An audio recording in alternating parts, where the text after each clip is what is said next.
You have some very glamorously adorned shoes that you brought some images of for us to take a look at. So Great. let's take a look at those now. Okay, this is my Paris original. And of course, who could wear such a high heel and have that big bow? And it was very French to me. And has a big pearl in the back. And I thought it really spoke to a Paris shoe. Beautiful. Yeah.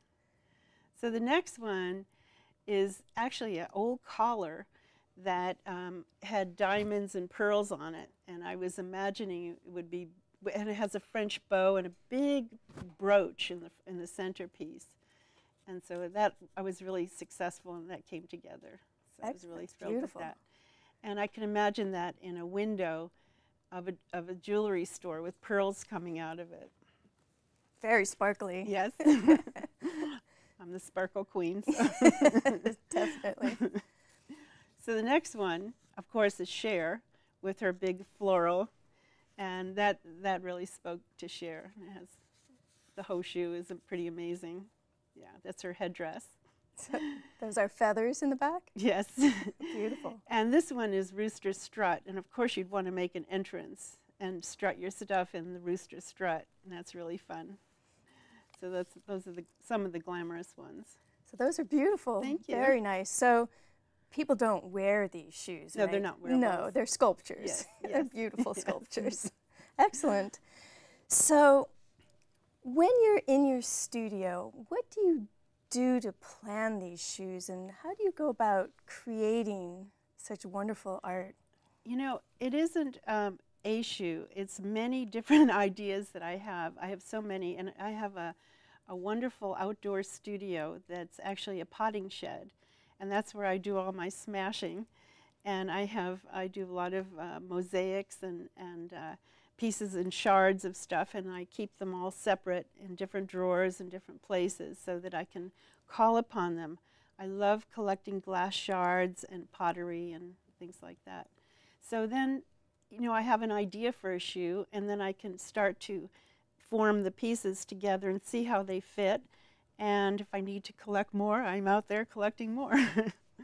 Beautiful. So do you sketch them at all, or do you have? I don't. It's more of a something that evolves. Mm-hmm. Yes. So when you finally have your design set, how do you create the finished product? How do you stick it all together? Is there a real shoe underneath there? I start with a real shoe. You have real shoes. Yes. That's my canvas. What I want is the most outrageous size, height. So this is my canvas, yes. And then how do you glue it on? What is that process? The gluing is another experience. I know everything about glues there ever was to Well, tell us some of it. Well, certainly E6000 is one of the sturdiest glues that works with ceramics and glass, so that kind of thing, yeah. It's very toxic, so I have to work outside. Oh, beautiful. Thank you. Okay, so you have a book that you've published as well about your shoes. Tell us a little bit about your book and how you published it. Well, Sally, I have over 40 in my collection. And as I was creating the shoes, I was also thinking about the props. How could I see this in images? So I began to see not only as the shoe, but what kind of image would it create for a book? So the book has evolved. This was 3.5 years in the making of all these shoes, and then the book came afterwards. And luckily, my sister is a professional photographer, nice. Susan Friedman, and so she got to photograph it, and I did all the props and set it up, and the setups, and she shot them, and it was just great. We collaborated beautifully. So when I look through it, I can see that there are a lot of reflections and very interesting set design in the book. That's right. That's what I did. So where can people see this book? Oh, on my website, www.artfulshoes.com, and then you can go and look through 15 pages. You can preview the book, and if you're interested, you can buy it right online. It's on demand, so in less than a week you can have a book, which is so great, not going through a publisher. So it's called beautiful. Blurb. And Susan Friedman is your sister? Yes. Who was the photographer? Mm-hmm. Beautiful. Excellent. So, what other types of shoes do you have? You have glamorous ones and ones that have a theme like Marie Antoinette or the moonwalk. What other types of shoes do you have? I have a whole whimsical line as well, and I think people have totally found themselves in amusement with those.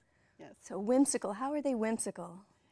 Well, I brought some to show you, some of the images, so maybe we can look at a few. Let's take a look.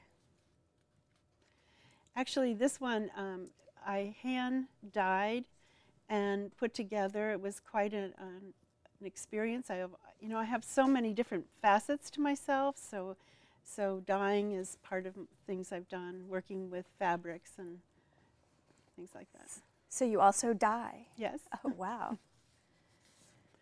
This one was the one I was mentioning. That is the shoe that I did all the dried organics for.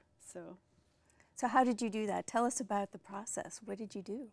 Well, I went and looking for mosses and things like that, and it is called my shoescape, and I put it on a very large board, and then I built around it, and I kept building up the shoe with all kinds of fun things in nature. So like what? What parts and pieces were there? Well, obviously there's sticks and moss and all kinds of branches and dried plants. So did and flowers. And flowers. Did that come from your idea of your shoe garden and your party? Yeah, it did.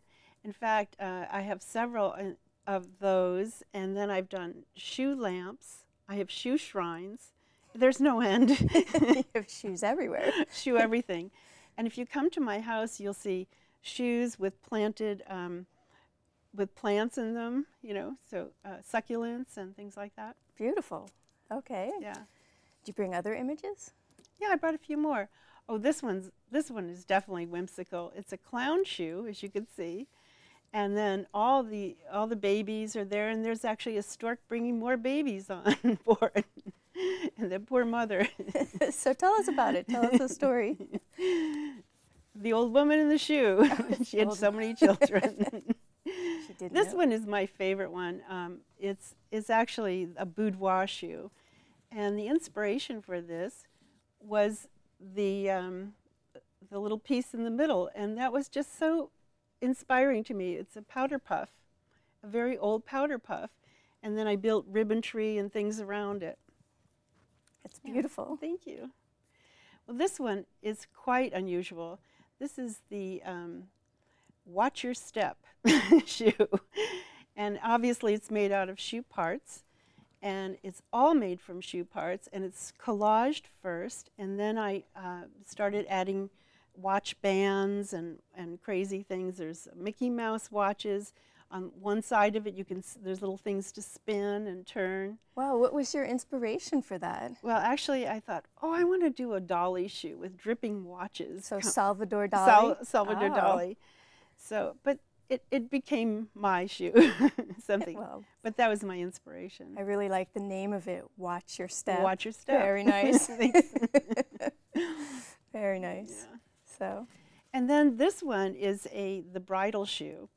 I just recently, I've been in a shoe shop called In Her Shoes in Town and Country, and I did a June bride window, so I have all bridal shoes. And I thought these really made a real smashing window. Yeah. Oh, beautiful. So that's the last one. Oh, wait, there's one more. This one is the glass slipper, and it's all made out of glass parts, and it just, kind of has a real special quality to it. It's not what I imagine when I think of Cinderella's glass shoe. No. It's much more colorful. Much more beautiful. But she would be very jealous, I think. Her stepsisters would be. Exactly. Oh, I have one more. This is the garden shoe, and it has all these flowers on it. And of course, my love and passion for gardening and being outside. Yeah. Beautiful. Flowers. Thank you. Yeah.